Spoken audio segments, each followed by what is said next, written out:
In every area of our state, we are seeing folks who are being denied the right to vote or being forced to wait in hours-long lines.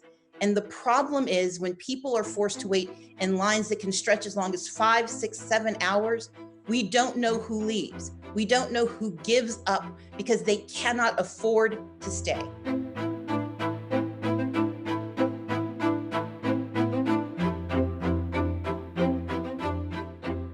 The Secretary of State and this administration decided to purchase new machines over the objections of many, intended to roll them out, and to do so without the adequate preparation.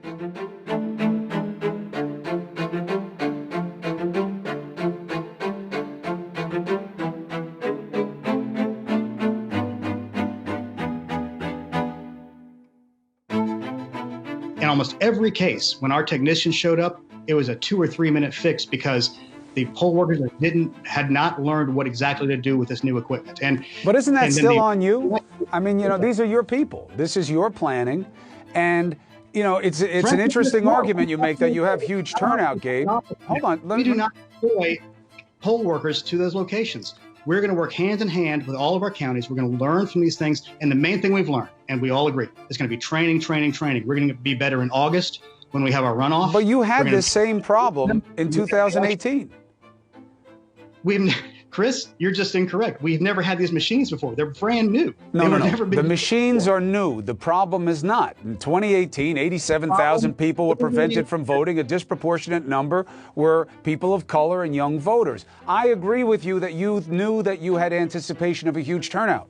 You had to prepare for it. Doesn't seem you did. And it seems convenient that if you're going to be able to not handle the demand, it's nice that you do it in places that tend to vote Democrat.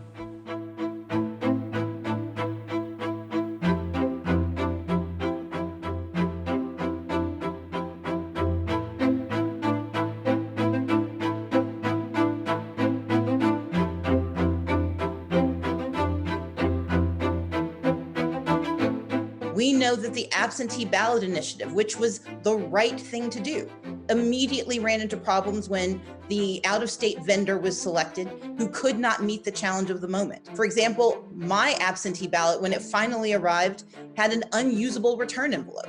And so I had to vote in person today because I could not replace that envelope.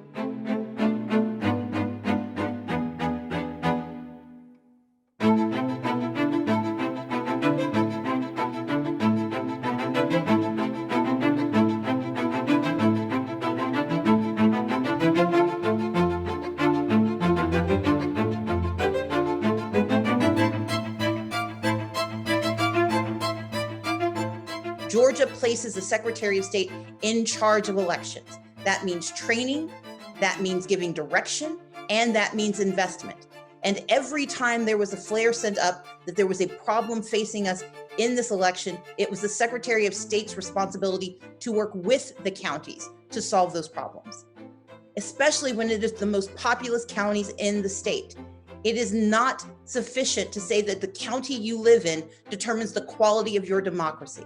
That's why we have a secretary of the entire state, not just the counties that do it right, not just the counties that have the resources, not just the counties that he likes, but he's the secretary of the entire state of Georgia's elections process.